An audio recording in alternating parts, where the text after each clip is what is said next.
Welcome ulit sa aking channel, Chemistry na Pinadali.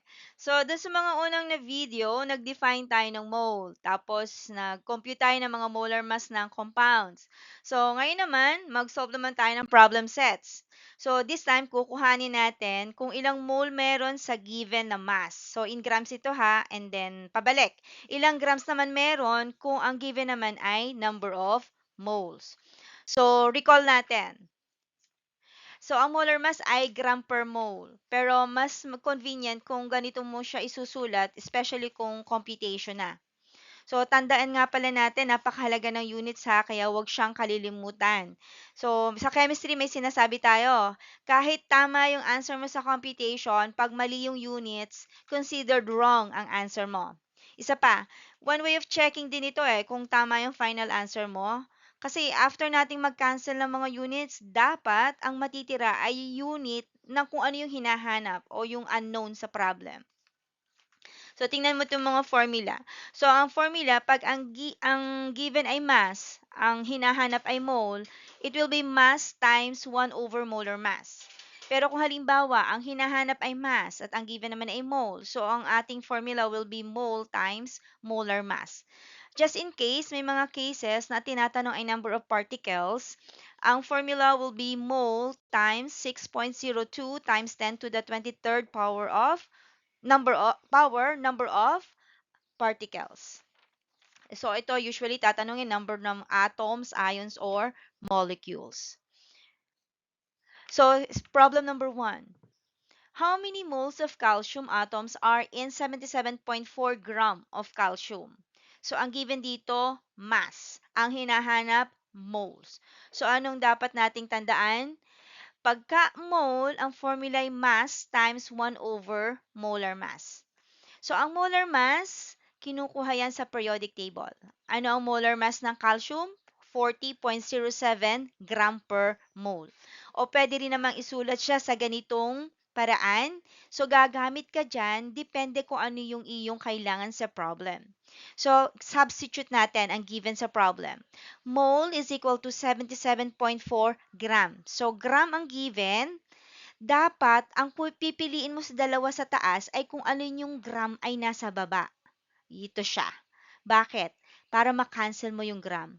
Pag na-cancel mo yan, anong natirang unit? Mole. Kasi yung mole, yun yung magiging unit ng answer mo. Kasi yun yung hinahanap mo. So ano ating answer? 77.4 times 1 divided by 40.07. It will be 1.93 mole of calcium. So, may isa pa tayo ditong problem. So, same process lang siya. Move na tayo sa sunod. Number 3 problem. Natural gas contains primarily of methane. So, how many moles of methane are in 6.07 grams of methane? So, ang tanong dito, how many moles? Anong given? Grams. So, anong una muna natin gagawin? Kunin muna yung molar mass. So, paano kukunin yung molar mass? Sa periodic table uli.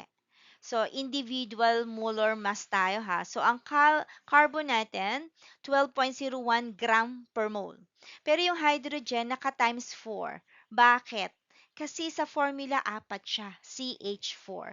So, 12.01 gram per mole plus 4 multiplied to 1.008 gram per mole.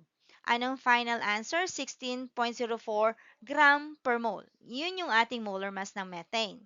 Gagamitin natin ito sa ating formula na mole is equivalent to mass times 1 over molar mass. So, substitute na natin yung given, pero tingnan muna natin. Yung molar mass, pwedeng ganito isulat or pwede rin naman ganito. So, pag sinubstitute natin, 6.07 gram, pili tayo sa dalawa. Alin ba yung gram ang nasa baba? Ito. So, substitute natin. Cancel ang gram, ang natira, mole. Yun yung hinahanap natin, mole. Yun yung magiging unit ng ating answer. 6.07 gram times 1 divided by 16.04, the answer will be 0.378 mole of methane. Okay, so ganito, ito, ganun din yung process niya. So, punta naman tayo. Moles to mass naman. So, ibig sabihin, ang given naman natin dito ay moles. Ang hinahanap natin ay mass. So, ito yung problem. Compute for the mass of 1.03 moles of manganese. Its molar mass is 54.94 gram per mole. So, isulat natin yung molar mass ganito or ganito. Depende kung mamaya makita natin kung alin dyan ang gagamitin. So, ang formula natin ay mass is equivalent to moles times molar mass.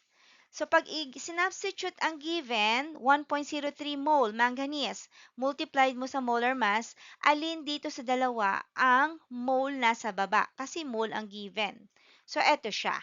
Okay, substitute natin. Makakancel ngayon ang mole. Cancel din ang mole. Anong natira? Gram. Yun yung hinahanap natin, mass. So, 1.03 times 54.94 divided by 1.